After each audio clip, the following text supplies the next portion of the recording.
പത്മരാജൻ സാറുമായിട്ട് ആദ്യം കണ്ടുമുട്ടിയതും പിന്നെ അദ്ദേഹമായിട്ടുള്ള വളരെ വ്യക്തിപരമായ ബന്ധമുണ്ടായിരുന്നു കേട്ടിട്ടുണ്ട്. എങ്ങനെയായിരുന്നു അത്? വളരെ പ്രതീക്ഷിക്കാതെ ചെന്ന് അത് അവരുടെ മുമ്പിൽ പെടുക എന്ന് പറയില്ല, അതുപോലെ സിനിമ ഇഷ്ടമായിരുന്നു, കോസ്റ്റ്യൂം ചെയ്തു, പല പടങ്ങളും ചെയ്ത് കുഞ്ഞു പടം തിരുവനന്തപുരം വിട്ടെനിക്കൊരു അറിവില്ലാത്തൊരു സമയം, അത്ര യാത്ര ചെയ്ത് അറിയില്ലാത്ത ഒരു സാധാരണ ഒരു തയ്യക്കാരൻ്റെ അറിവ് വെച്ചുള്ളൊരു കളിയായിരുന്നു കളിച്ചത്. അപ്പോൾ അതൊരു പിറവി വരെ ചെയ്ത് അത് സ്വാതന്ത്ര്യമൊക്കെ ഷായി സാർ തന്നെയാണ്. പിറവിയും പ്രിൻസിപ്പളുകൾ അങ്ങനെയൊക്കെ ഷായി സാറിനെയൊക്കെ പരിചയമുണ്ട്. അങ്ങനെയാണ് പിറവി ചെയ്യുന്നത്. അപ്പോൾ അത്തരം പടങ്ങളൊക്കെ നമ്മൾ ചുറ്റുവട്ടത്തിൽ ചെയ്തിട്ട് പിന്നെ അത് നമുക്ക് സാമ്പത്തികമായിട്ടൊക്കെ അത് അങ്ങനെ നടന്നാൽ പറ്റത്തില്ല എന്ന് വിചാരിച്ചിട്ട് ഞാനൊന്ന് മതിയാക്കി പിന്നെ ഒരു തയ്യക്കടയിലേക്ക് വീണ്ടും ഒതുങ്ങുമ്പോഴത്തേക്കാണ് ആ പഴയ നേരത്തെയുള്ള പരിചയം വെച്ച് ഉണ്ണിത്താനും ശ്രീഷുണ്ണിത്താനും സലീം ലത്തീഫ്ക്ക പ്രൊഫഷണലൊക്കെ വിളിക്കുന്നത് പത്മരാജ സാറിൻ്റെ ഒരു സിനിമയ്ക്ക് വർക്ക് ചെയ്യാനൊക്കെ ഉണ്ണിച്ചേട്ടൻ പറഞ്ഞിട്ട് അദ്ദേഹം വിളിക്കാൻ പറഞ്ഞു. മദ്രാസിൽ നിന്നാണ് സ്ഥിരം ചെയ്യുന്നത്. അപ്പോൾ തിരുവനന്തപുരത്ത് അടുത്തുള്ള ഒരാളാണെങ്കിൽ സൗകര്യം ഉണ്ടല്ലോ എന്ന് വെച്ചിട്ട് വിളിപ്പിച്ചതാണ്. എനിക്കൊന്ന് അമ്മയുടെ അടുത്ത് വാക്ക് കൊടുത്തിട്ടാണ് പിന്നെ ഒരു മൂന്നാമത്തെ തയ്യക്കട തുടങ്ങുകയാണ്. ഇനി പൊളിയില്ല എന്നുള്ളത്, എല്ലാം മതിയാക്കി, ഇനി അങ്ങനെ പോവില്ല. എനിക്കങ്ങ് ഭയങ്കര എത്രയോ ദിവസമായിട്ട് എനിക്ക് സുഖമില്ലാത്തൊരു സമയമായിരുന്നു. എനിക്ക് സാറിൻ്റെ സിനിമകളൊക്കെ കണ്ടിട്ട് അങ്ങ് മനസ്സിൽ തോന്നുന്നൊരു ആരാധന. ഒരിക്കലും നമുക്ക് അങ്ങനെയുള്ളൊരിടത്ത് എത്താൻ പറ്റില്ല എന്ന് വിചാരിച്ച് മതിയാക്കുമ്പോഴാണ് ആ വിളി വരുന്നത്. അപ്പോൾ അവിടെ പോയേ പറ്റത്തുള്ളൂ, ചെന്നെത്തണം. എന്നാൽ പിന്നെ 2-3 പ്രാവശ്യം കഴിഞ്ഞിട്ട് പറഞ്ഞു വേണ്ട, ഞാൻ വരുന്നില്ല എന്നൊക്കെ ഉണ്ണിച്ചേട്ടനടുത്ത് പറഞ്ഞു. അപ്പോൾ വീണ്ടും വിളിച്ചെനിക്ക് ബുദ്ധിമുട്ടൊന്നുമില്ല, നീ നമ്മളൊക്കെ ഇല്ലേ എന്നൊക്കെ പറഞ്ഞിട്ട് ഞാൻ പോയി. കട തൽക്കാലം അടച്ചിട്ടിട്ടൊക്കെ പോയി. അത് അങ്ങനെ ചെയ്തില്ലായിരുന്നെങ്കിൽ എനിക്ക് തോന്നുന്നു ഇന്നിപ്പോൾ ഞാൻ അങ്ങനെ ഈ ഒരു കോസ്റ്റ്യൂമറായി വളരും. നല്ലൊരു കോസ്റ്റ്യൂമർ എന്നൊക്കെ പറയുന്ന രീതിയിൽ പലരും പറഞ്ഞ് കുറേ പടങ്ങൾ കിട്ടി. പത്മരാജൻ്റെ കോസ്റ്റ്യൂമർ എന്ന നിലയ്ക്കാണ് പിന്നെ പടങ്ങൾ കിട്ടുന്നതും. കേരളം ഈ തിരുവനന്തപുരം അല്ലാതെ ഞാൻ യാത്ര ചെയ്യുന്നതുമൊക്കെ അതുകൊണ്ടാണ്. അതിൽ ചെന്ന് പറ്റിയെങ്കിലും ഞാൻ ശരിക്കും ഒരു ആരാധനയോടെ മനസ്സിൽ എങ്ങനെ കരുതി അതുപോലെ കണ്ടു നിന്നിട്ടേ ഉള്ളൂ. സാറ് പറയണത് പലപ്പോഴും ഞാനിങ്ങനെ നോക്കി നിൽക്കുമെങ്കിലും മനസ്സിൽ പതിയൊന്നുമില്ല. എങ്കിലും വളരെ കാര്യമായിട്ട് എല്ലാം പറഞ്ഞു തരും. പർച്ചേസ് ചെയ്യാൻ പോകുമ്പോൾ കൂടെ വരും. അതൊരു ആ സാറിൻ്റെ അടുത്ത് എത്രത്തോളം ചേർന്ന് നിൽക്കാൻ പറ്റും അതനുഭവിച്ചു എന്നുള്ള, അല്ലാതെ അതിൻ്റെ അപ്പുറത്തേക്ക് പറയാനൊന്നും അറിയില്ല. ഈ വായനയുടെ കാര്യം കിഷോറിൻ്റെ ഇൻ്റർവ്യൂ പറഞ്ഞു. ഈ വായനയിലേക്ക് വരുന്ന ആ ഒരു പശ്ചാത്തലവും പറഞ്ഞു. അടുത്ത കാലത്ത് വായിച്ച പുസ്തകങ്ങളിൽ ഭയങ്കര വ്യത്യസ്തമായിട്ട് തോന്നിയ എഴുത്ത്, മലയാളത്തിലാണെങ്കിലും വിദേശത്താണെങ്കിലും ഏറ്റവും വ്യത്യസ്തമായി തോന്നിയ എഴുത്ത് അല്ലെങ്കിൽ കഥാപാത്രങ്ങൾ ഏതൊക്കെയാണ്?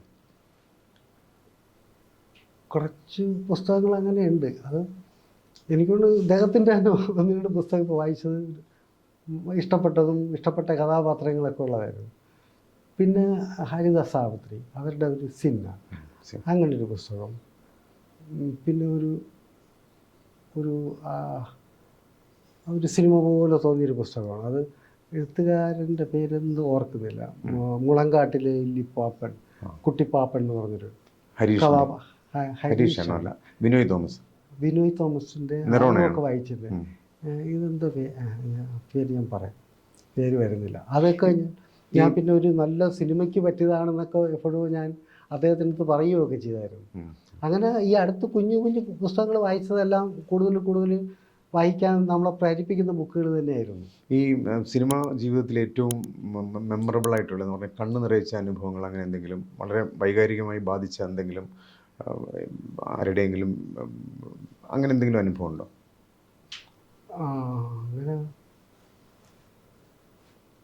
അങ്ങനെയുള്ള തുടക്കകാലങ്ങളിലൊക്കെ തന്നെയുള്ളൂ. തുടക്കകാലങ്ങൾ കോസ്റ്റ്യൂമൊക്കെ ചെയ്തു വരില്ല. ആ സമയത്ത് ഒരു കോസ്റ്റ്യൂമറിൽ നിന്നും പൂർണ്ണമായിട്ടും നടനെന്നും പറഞ്ഞ് നിൽക്കേണ്ടി വരുന്നൊരു മാറ്റം ഉണ്ടായിരുന്നു. കോസ്റ്റ്യൂം ഇട്ടിട്ട് തീർക്കാനും നിവർത്തിയില്ല, അവിടെ പോയി പൂർണ്ണമായിട്ട് നിൽക്കാനും വയ്യാത്ത രീതിയിലൊരു CD ഉണ്ണികൃഷ്ണൻ പോലുള്ളൊരു മാറ്റം വന്നു. അപ്പോഴും വല്ലാണ്ട് കരഞ്ഞു പോയിട്ടുണ്ട്. പ്രാർത്ഥിച്ച് ഒന്നും വേണ്ടായിരുന്നു എന്നൊക്കെ തോന്നിപ്പോകുന്ന അവസ്ഥയിലേക്കൊക്കെ എത്തിയിട്ടുണ്ട്. അത് അപ്പോഴാ ഒരു സമയവും അറിവില്ലായികയും ഒക്കെ തന്നെയായിരുന്നു. അല്ലാതെ ആരും നോവിച്ചിട്ടൊന്നുമില്ല, കളിയാക്കുകയോ. കോസ്റ്റ്യൂമർ ആയിരുന്ന ഒരു പരിചയം, ആനുകൂല്യം എല്ലാ വലിയ ആർട്ടിസ്റ്റുകളും എല്ലാവരും ശരിക്കും വിറപ്പിക്കുകയൊക്കെ ചെയ്യുന്ന താരങ്ങൾ പോലും എൻ്റെ അടുത്ത് ഭയങ്കര സ്നേഹമായിട്ടൊക്കെ നിന്നിട്ട് അഭിനയിക്കാൻ എന്നെ ഒരുപാട് പ്രോത്സാഹിപ്പിച്ച് ഒരുപാട് പേരുണ്ട്. അങ്ങനെ കൂടെ ചേർത്ത് നിർത്താൻ.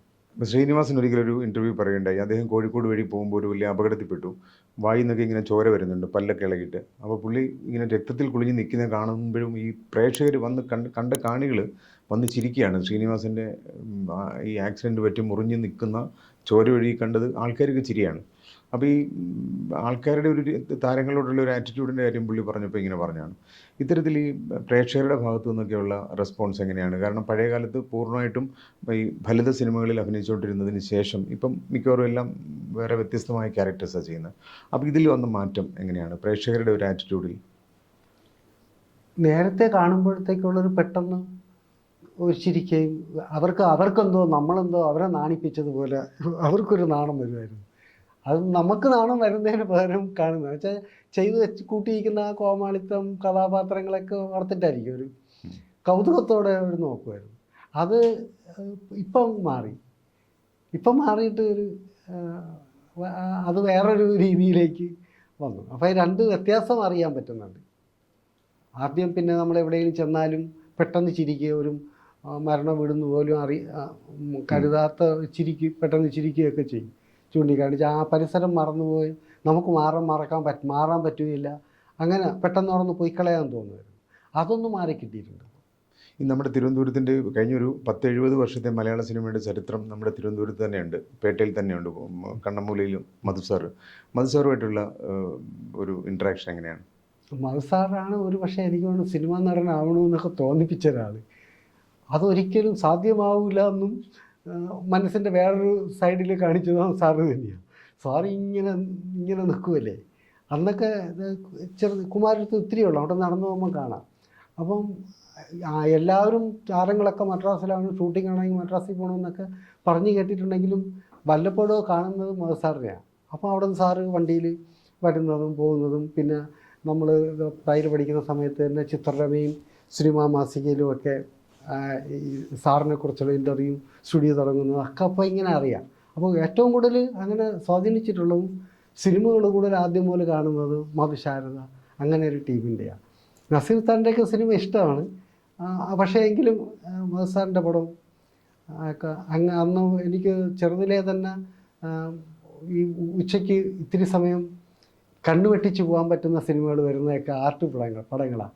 അപ്പം കടയിൽ നിന്നായാലും ഭക്ഷണം കഴിക്കാൻ പോയായിരിക്കും ആ സമയത്ത് ഓടിപ്പോയി കണ്ടുവരാൻ പറ്റുന്ന സിനിമകളുണ്ട്. അങ്ങനെയുള്ള സിനിമകളുടെ കൂടെയൊക്കെ മിക്കവാറും കാണുന്ന മധുസാറും ഒക്കെയാണ്. മലയാള സിനിമയിൽ ഇന്ന് ഏറ്റവും എനിക്ക് ഒരു വേഷം അഭിനയിക്കണം എന്ന് തോന്നിയ സംവിധായകർ പ്രധാനമായിട്ടും ആരൊക്കെയാണ് ഉള്ളത്? ഇപ്പോൾ അടൂരാണെങ്കിലും ഷാജിൻ കരുണാണെങ്കിലും ടി വി ചന്ദ്രനാണെങ്കിലും ഒരു പ്രത്യേക തരത്തിലുള്ള സിനിമ സങ്കല്പം സൂക്ഷിക്കുന്നവരാണ്. കമേഴ്ഷ്യലായിട്ടാണെങ്കിൽ പ്രിയദർശൻ, ഇപ്പോൾ ഏറ്റവും പുതുതായിട്ട് വന്ന വിനീത് ശ്രീനിവാസൻ വരെയുള്ള തലമുറ വളരെ സജീവമാണ്. അപ്പോൾ ഇതിൽ അവരുടെ സിനിമ കണ്ടിട്ട് അങ്ങനെയുള്ള സിനിമകളുടെ ഭാഗമാകണം, അത് കമേഴ്ഷ്യലാണെങ്കിലും ആർട്ട്, ഈ രണ്ട് വ്യത്യാസമൊക്കെ ഇപ്പോൾ കുറഞ്ഞു വരികയാണ്. അങ്ങനെ തോന്നിയിട്ടുള്ള ആരെങ്കിലും? അങ്ങനെ ഈ ഹരിഹരൻ സാറ്, പ്രിയദർശൻ, അടൂർ സാറ്, അവരുടെയൊക്കെ പടങ്ങൾ ചെയ്യണമെന്ന് ഇപ്പോഴും കൊതിയുണ്ട്. കാരണം തിരിച്ചൊക്കെ എനിക്ക് അവസരം കിട്ടിയിട്ടുള്ളൂ. അതിൽ തീരെ പറ്റാതെ വന്നിട്ടുള്ള പ്രിയദർശൻ സാറിൻ്റെ പടത്തിൽ അഭിനയിച്ചിട്ടില്ല. എപ്പോഴും ഒരു അവസരം വരുമ്പോഴത്തേക്ക് പോകാൻ പറ്റിയിട്ടില്ല. ജോഷി സാറിൻ്റെ ഒരു കുഞ്ഞായിട്ടൊരു പടത്തിൽ മാത്രമേ 2020 അമ്മ പടത്തിൽ മാത്രമേ അഭിനയിച്ചിട്ടുള്ളൂ. അപ്പം അഭിനയിക്കണമെന്ന് ആഗ്രഹമുള്ളവരാണ് ഈ പറഞ്ഞവരൊക്കെ, അവരുടെ കൂട്ടത്തിലേക്ക് അഭിനയിക്കണമെന്നാണ് ആഗ്രഹം. സത്യം സാറിൻ്റെ ഒരു കുഞ്ഞ് കഥാപാത്രം സന്താന ഗോപാലത്തിന് മാത്രം ഒരു മുടന്തനായിട്ട് അഭിനയിച്ചിട്ടുണ്ട്, പിന്നെ ഒന്നും കിട്ടിയിട്ടില്ല. അപ്പോൾ അത് ആ കൊതികളൊക്കെ അങ്ങനെ നിൽക്കുന്നുണ്ട്. പിന്നെ പ്രധാനമായിട്ടും എനിക്ക് ഉള്ള ഒരു ചോദ്യം എന്ന് പറഞ്ഞാൽ, ഇപ്പം നമ്മുടെ സിനിമ ഇപ്പം ഏറ്റവും പുതിയ തലമുറയുടെ കയ്യിലാണ്. ഇപ്പോൾ വരുന്ന സിനിമകളൊക്കെ വീണ്ടും ആൾക്കാരെ തിയേറ്ററിലേക്ക് എത്തിക്കുന്നു. ഇപ്പം വർഷങ്ങൾക്ക് ശേഷം പിന്നെ ഫഹദിൻ്റെ സിനിമ, ബ്ലെസ്സിയുടെ ആടുജീവിതം ഇങ്ങനെ വരുന്നു. അപ്പോൾ സിനിമ തിയേറ്ററിൽ നിന്ന് ഏതാണ്ട് ഈ കോവിഡിന് ശേഷം കഴിഞ്ഞു, സിനിമയുടെ കാലം കഴിഞ്ഞു, ഇനിയും എല്ലാം OTT പറഞ്ഞിരിക്കുമ്പോൾ വീണ്ടും പഴയതിനേക്കാൾ അമരം പോലുള്ള സിനിമ റിലീസാവുന്ന കാലത്ത്, അല്ലെങ്കിൽ ആകാശദൂത് പോലുള്ള സിനിമകൾ തിയേറ്ററിൽ വന്ന കാലത്തുള്ള പോലെ തിരക്ക് വീണ്ടും തിയേറ്ററിൽ വന്നിട്ടുണ്ട്. അത് എങ്ങനെയാണ് ഇത്രയും കാലം സിനിമയിലുണ്ടായിരുന്ന ആളെന്നുള്ള തരത്തിൽ നോക്കി കാണുന്നത്? അത് സാഹിത്യത്തിൻ്റെ ഒരു സ്വാധീനം സിനിമയ്ക്ക് കൂടിയേ തീരൂ എന്നുള്ളതാണ്. അങ്ങനെ ഉൾക്കരുത്തുണ്ട സിനിമ എന്നും ഓടും. അതിന്ന് മാറി നിൽക്കുന്ന സമയം സിനിമകൾ ഒരു പറ്റം ഇറങ്ങുമ്പം കുറേ നാൾ ജനം സിനിമയെ വെറുക്കും. നമുക്ക് ജീവിതമായിട്ട് ചേർന്ന് നിൽക്കുക എന്നുള്ളത് തന്നെയാണ് അതിൻ്റെ. അങ്ങനെയുള്ള സാഹിത്യമായിട്ട് ചേർന്ന് നിൽക്കുന്ന സിനിമകൾക്ക് ഒരിക്കലും അത് പഴയതോ പുതിയതോ ഒന്നുമില്ല, അതിനെന്നും ആയുസുണ്ട്. ഈ 90-കളിൽ ആ തുടക്കത്തിൽ നമ്മൾ തിരുവനന്തപുരത്ത് പത്രപ്രവർത്തനമായിട്ട് പേട്ടയിൽ വരുന്ന കാലം തൊട്ട് ഞാൻ ദൂരെ നിന്ന് കണ്ടിട്ടുള്ള ആളാണ് ഇന്ദ്രേഷ് ചേട്ടൻ. ഇപ്പോൾ കഴിഞ്ഞൊരു 50 വർഷമായിട്ട് തിരുവനന്തപുരത്തിൻ്റെ ജീവിതത്തിൽ വന്ന മാറ്റം അത് നേരിട്ട് കണ്ട് അനുഭവിച്ച ആളാണ്. 50 വർഷം മുമ്പുള്ള തിരുവനന്തപുരം എങ്ങനെയാണെന്ന് കണ്ടിട്ടുണ്ട്, 25 വർഷം മുമ്പ് എങ്ങനെയാണെന്ന് കണ്ടിട്ടുണ്ട്, ഇപ്പോഴത്തെ തിരുവനന്തപുരം കാണുന്നു. നമ്മുടെ യഥാർത്ഥ തിരുവനന്തപുരം സിറ്റി ടെക്നോ പാർക്കിലേക്ക് മാറി, ന്യൂ ബോംബെ എന്നൊക്കെ പറയുന്ന പോലെ അങ്ങോട്ട് മാറി, കഴക്കൂട്ടത്തേക്ക് മാറി. ഈ മാറ്റത്തെ എങ്ങനെയാണ് ഒരു സാധാരണ വ്യക്തി എന്നുള്ള തരത്തിൽ കാണുന്നത്? വലിയ നഷ്ടമാണ് അത്. പുരോഗതിയാണ് വളർച്ച. നമുക്ക് അവരെ പോലെ ആവണം, നമുക്ക് വിദേശ രാജ്യം പോലെ നമുക്ക് വളരണ്ടേ, നമുക്ക് മുഖച്ഛായ മാറണമെന്നൊക്കെ പറയുമെങ്കിലും മുഖച്ഛായ അങ്ങനെ മാറുമ്പോൾ നമുക്ക് ഒരുപാട് വേറെ നഷ്ടങ്ങളും വരുന്നുണ്ട്. നമുക്ക് എന്തൊക്കെയോ, നമുക്ക് തറവാട്ടിൽ നിന്ന് എന്തൊക്കെയോ പോയി, കൈവിട്ട് പോയി എന്ന് പറയുന്ന പോലെ തിരിച്ചു പിടിക്കാൻ പറ്റാത്ത കുറേ മൂല്യങ്ങളും കൂടെ പോകുന്നുണ്ട്. അതെപ്പോഴും പഴയ ആൾക്കാരെ മാത്രം ആദ്യം പിടിപ്പിക്കുന്ന കാര്യം. സാർ പറഞ്ഞ പോലെ എനിക്ക് ആദിയുണ്ട്, അതുപോലെ അത് പഴയ ആൾക്കാരുടെ മാത്രം ആദിയാണ്. അതുടങ്ങ് പുതിയ തലമുറയ്ക്ക് അതെന്തായാലും സന്തോഷമായിരിക്കും, അത് അനിവാര്യമാണ്, അത് സംഭവിക്കും. എങ്കിലും എന്തൊക്കെ നഷ്ടപ്പെട്ടിട്ടാണ് നമുക്കിത് കിട്ടുന്നത്.